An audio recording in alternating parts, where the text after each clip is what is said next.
नरेंद्र तनेजा, अब ये वही गुड पॉलिटिक्स बैड इकोनॉमिक्स वाला खेल हो गया। आपने भी बहुत किया, अब ये विपक्ष आपको आप ही की जुबान में जवाब देता दिख रहा है क्या? नहीं, बिल्कुल नहीं। जनता बहुत जानती है। मैंने कांग्रेस के प्रवक्ता जी को बहुत ध्यान से सुना। अब उनका तो कहना है कुछ, आज पूरी दुनिया कह रही है भारतीय अर्थव्यवस्था जो है तमाम अर्थव्यवस्थाओं के मुकाबले बेहतर काम कर रही है, पर कांग्रेस 24 घंटे लगी हुई है कि भारत में कुछ नहीं हो रहा। कौन सुनेगा इनको? क्या आप सोच रहे हैं राजस्थान की जनता, चुनाव आने वाला है उसीलिए सब कुछ हो रहा है, 10 और राज्य में भी चुनाव है, आपको लगता है सुनेगी? देखिए, प्रश्न इस बात का है कि आप मूल प्रश्न क्या है। ये जो गैस सिलेंडर की बात हो रही है, 2014 से गांव दूर दराज के गरीब आदमी के किसके यहां सिलेंडर था? कौन लेके गया?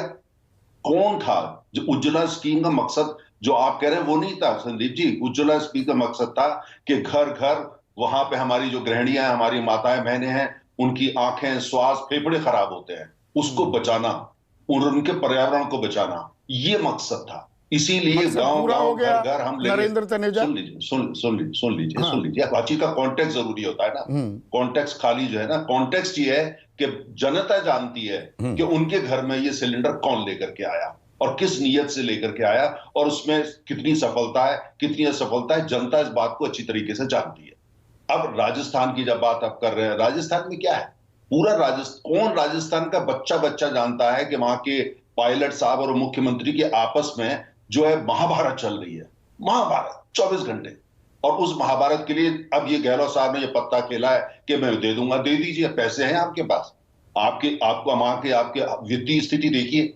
अब राहुल गांधी जी के पास क्या विकल्प है? और पूरा कोशिश किया, वो रोक नहीं पा रहे हैं। गहलोत जी किसी की सुनते नहीं, पायलट जी को मुख्यमंत्री बनना है। नहीं, तो आपने कहा कि उज्ज्वला योजना का मकसद था कि हमारी जो माएं हैं, हमारी बहनें, हमारी पत्नियां जो हैं, उनकी आंखें खराब ना हो, फेफड़े ना गलें, वगैरह वगैरह वगैरह। आज की तारीख में उज्ज्वला योजना के तहत ही वही आंकड़े ही तो मैं आपको बता रहा था। सिलेंडर मतलब स्टोव तो है, चूल्हा तो है, सिलेंडर कितने घरों में है? और वापस लकड़ियां बीनने पर लोग आ नहीं गए क्या? ये आंकड़ा जो 3 सिलेंडर भरवाने वालों की तादाद में भी 1 करोड़ की गिरावट आ गई, आई है ना। ये तो आंकड़े सरकार के हैं, कहीं और के तो नहीं है। जब भी आप कोई नई चीज लेकर के आते हैं जिसमें उनकी जो गृहिणियां हैं और उनके किचन में क्रांति हो रही है, उसको सेटल होने में थोड़ा समय लगता है। वो जो 70 साल इनको जो है उस बीच से वंचित रखा गया, ये कहा गया ये अमीरों के लिए, अर्बन अंग्रेजी बोलने वालों के लिए सिलेंडर है। जो आदमी गांव का है, किसान है, गरीब है, उसको उसकी सिलेंडर नहीं। ये कांग्रेस की नीति थी। ठीक है, अभी 80% जो है वो दोबारा रिफिल करा रहे हैं, 100% भी कराएंगे, 180% रिफिल करा रहे हैं। कितनी बार? कितनी बार नरेंद्र तनेजा? जो उनकी जरूरत है, जो उनकी जरूरत है। 80.8 1 करोड़ 62 लाख लोग एक बार भरवा रहे हैं। साल में 1 बार सिलेंडर भरवाकर उनका पूरा हो जाता है। 2 बार भरवाने वाले 1 करोड़ 49 लाख हैं। ये मोटा मोटा 3 करोड़ लोग हो जाते हैं। सुन लीजिए, जिसकी जितनी जरूरत है, हमारा जो आंकड़ा है वो भरवा नहीं पा रहा। नहीं, ये आपका कंजेक्चर, आप लगी है अपना करके ही इस बात को। वो नहीं मानेगा, वो इस पे वोट नहीं देने वाला। उसको पता है कि ये वो पार्टी है जिसने दूर दराज में ऐसी जगह जहां कुछ नहीं मिलता था, जिसको कांग्रेस ने कहा ये क्या अफोर्ड करेंगे, इनको नहीं देंगे ये चीजें। हम बिजली भी ले गए, हम एलपीजी भी ले गए, और जब कोविड की वजह से मार्च से जो लोग परेशान हुए, हमने उनको सहारा दिया। कोई उन पर एहसान नहीं किया, उन्हीं का पैसा था। नहीं, आपकी फ्रीबी जन सेवा, दूसरों की मेवा, आप 5 किलो अनाज दे रहे हैं, वो तो right to food is a fundamental right. हमारी सार्वजनिक वितरण प्रणाली है, उसके तहत 2 रुपए और 3 रुपए में अनाज मिलता ही मिलता है। उसके ऊपर से आप 5 किलो जो अनाज दिए जा रहे थे, अब शायद पूरा नहीं कर पाएंगे। मैंने इसलिए पहला सवाल नरेंद्र भाई यही पूछा कि आपने भी जमकर रेवड़ियां बांटी, अब नहीं बांट पा रहे हैं, विपक्ष जवाब दे रहा है, तो आप कह रहे हैं कि ये तो बहका रहे हैं, हम जो कर रहे थे वही सही था। आपको लगता है ये गहलोत साहब, आप जो चुनाव सर पे आ गया और पायलट साहब से उनकी लड़ाई है तो 500 रुपए देंगे, आपको लग रहा है ये विपक्ष जवाब दे रहा है? क्या विपक्ष है कहां? इसको आप विपक्ष बोलते हैं? जहां पे 2 लीडर आपस में 24 घंटे रहे, राजस्थान का बंटाधार हो गया, अर्थव्यवस्था बैंकरप्ट हो गई, आप इसे विपक्ष बोलते हैं? जनता नहीं जानती। फ्री बिजली पानी की बात हो, स्वास्थ्य शिक्षा की बात हो, उसको भी रेवड़ी की श्रेणी में आप ले आए। आप जो करें जन कल्याण, विपक्ष जो करे वो रेवड़ी।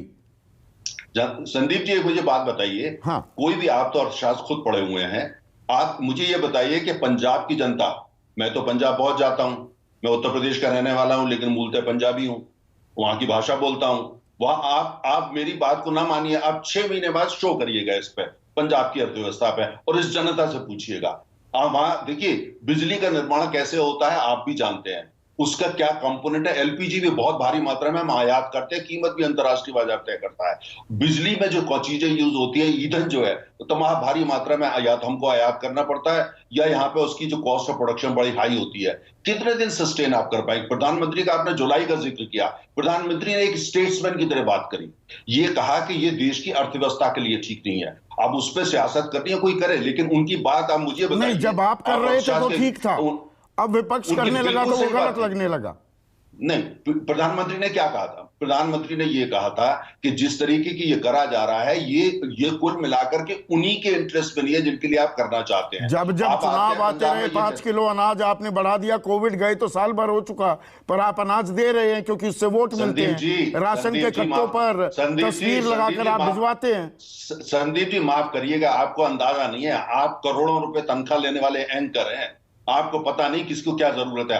आप उत्तर प्रदेश के अंदर 80 करोड़ लोग इस देश में 5 किलो अनाज ना मिले तो भूखों मर जाएंगे, आप ये कह रहे हैं। कड़वी बात है, सुन लीजिए, कड़वी बात है, सुन लीजिए। आप जाकर के उत्तर प्रदेश, बिहार, उड़ीसा देश में जाकर के देखिए, वहां देखिए, आपने सर्टिफिकेट दे दिया, अब उनको जरूरत नहीं है। आपका सर्टिफिकेट बोगस है, आपको पता नहीं है कि उनको जरूरत है। नहीं, ये आप सरकार चलाते हैं, हमको पता है। आप मुझे कड़वी बात सुना रहे हैं, मुझे तो ये बहुत कड़वा इसलिए भी लग रहा है नरेंद्र भाई कि हम मैं तो चाहता हूं मेरा देश विश्व गुरु बने। 80 करोड़ लोगों को 5 किलो अनाज हर महीने नहीं मिला तो वो भूखों मर जाएंगे, क्या हम उस स्थिति में हैं? आप ये मान रहे हैं? सुनिए, आपने उसको एक्सट्रीम पे ले जा रहे हैं। अच्छा। जब तक कि वो इस हालत में नहीं आ जाते, कोविड से आज शहरों में भी तमाम लोग परेशान है। चाइना में क्या हालत हो रही है, शायद आप अखबार नहीं पढ़ते हैं। हमें यह देखना है कि वो व्यक्ति पूरी तरह वापस पैर में खड़े हो जाएं और उनके जीवन को और अस्तित्व को कोई खतरा ना हो। तो अगर 5 किलो अनाज दिया जाता है, आधे दाम में गैस सिलेंडर मुहैया कराया जाए, जिस गैस सिलेंडर पेट्रोल डीजल की मार की बात आप करते थे, तो आप ही का काम विपक्ष पूरा कर रहा है। तो कर लीजिए ना, मैं तो कह रहा हूं वो 500 में क्या, वो तो पूरे राजस्थान को दें, पूरे भारत को दें। Good luck to them, good luck to them. जब हम सरकार में वापस अंजलि राय, ठीक है, गुड लक टू देम। ये वोट बटोरने